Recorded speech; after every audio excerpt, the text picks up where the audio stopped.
Olá, amigos! A Ásia Central é composta por 5 países: Cazaquistão, Quirguistão, Tajiquistão, Turcomenistão e Uzbequistão.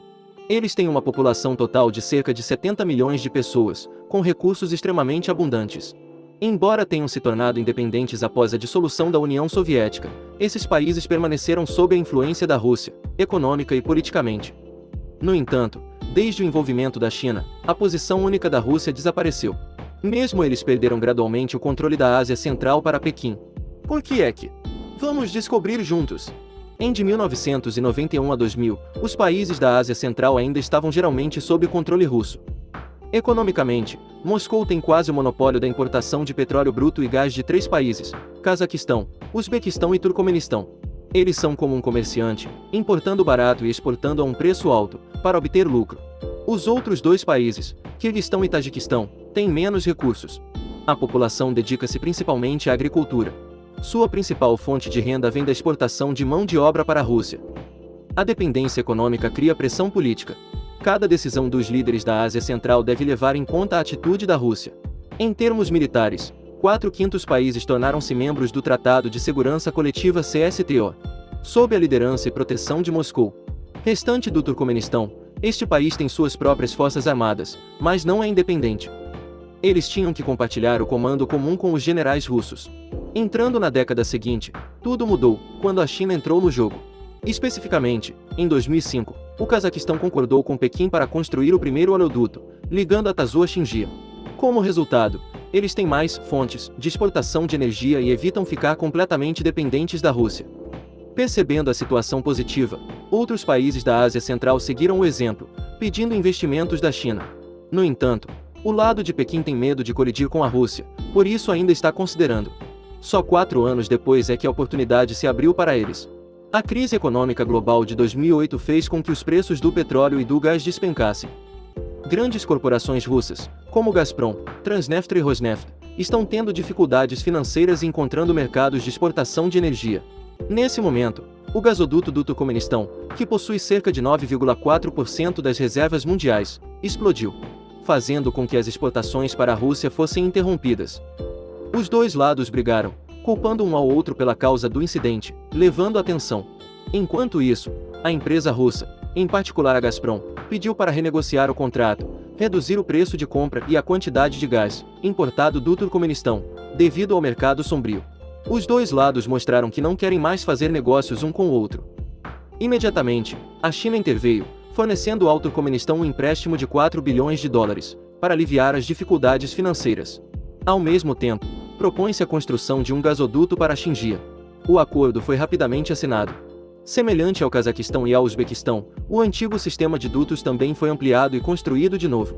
Aumentar as exportações de petróleo e gás para a China. Não apenas os países da Ásia Central, o lado russo também concordou alegremente com a presença de Pequim. Há 3 razões principais para isso. Primeiro, os recursos domésticos de petróleo e gás da Rússia naquela época eram excessivos e não podiam ser consumidos.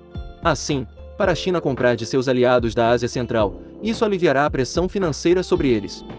Em segundo lugar, antes de Pequim participar do investimento, eles mostraram sua sinceridade, emprestando a 2 empresas petrolíferas russas, Transneft e Rosneft, um total de 25 bilhões de dólares, para superar as dificuldades. Terceiro, naquela época, algumas empresas europeias de petróleo e gás também se ofereceram para investir na Ásia Central. A Rússia não queria que eles tivessem a oportunidade de diversificar suas fontes de importação, então eles rapidamente concordaram em permitir que o fluxo fluísse para o leste. Em apenas 6 meses, o lado de Pequim concluiu os projetos de forma espetacular. Pouco tempo depois, eles gradualmente substituíram a Rússia como o maior importador de energia da Ásia Central. Moscou lenta e silenciosamente perdeu influência. Em 2013, o presidente Xi Jinping anunciou a iniciativa Faixa e Rota, no qual a Ásia Central faz parte do plano de desenvolvimento. Desde então, uma série de projetos foi lançada em todos os 5 países, como construir estradas, ferrovias, barragens hidrelétricas, zonas industriais e comerciais, etc. A partir de 2020, a China investiu na Ásia Central totalizando mais de 40 bilhões de dólares, o dobro da Rússia. O número de suas empresas operando na região é 7.700, o da Rússia é 7.500. A China também responde por entre 50% e 80% da dívida externa total dos 5 países da Ásia Central. Em geral, Em todos os indicadores econômicos, a China gradualmente ultrapassou a Rússia para liderar a tabela. Então o que isso quer dizer? Como todos sabemos, quanto maior a influência econômica, maior a influência política. O equilíbrio de poder está claramente inclinado a favor da China. É possível que a Rússia perca em sua própria casa. Não tão. Eles tinham um cálculo. A Rússia aceita concessões ao desenvolvimento econômico da China na Ásia Central. Mas desde o início, eles traçaram uma linha clara. A Rússia é o principal anfitrião nos assuntos políticos e de segurança da região. A China só pode operar no campo econômico. Assim, qualquer presença militar de Pequim na Ásia Central deve ter consulta prévia com a Rússia. Caso contrário, não é permitido. No entanto, é em princípio. Mas como a China investiu tanto na Ásia Central, um dia exigirá uma presença militar. Isso é completamente justificável. Porque Pequim precisa proteger seus interesses econômicos. Nesse momento, será muito difícil para a Rússia recusar, se a China fizer um pedido em caso de emergência. Por exemplo, os terroristas estão ameaçando atacar sua base econômica, na Ásia Central. Essa também é a razão pela qual Moscou sempre tenta diversificar o comércio com muitos parceiros. Evite a dependência sistemática de Pequim. Em suma, mais cedo ou mais tarde, Rússia e China também terão um conflito de interesses na Ásia Central. É só que eles estão tentando conter isso agora. O vídeo termina aqui.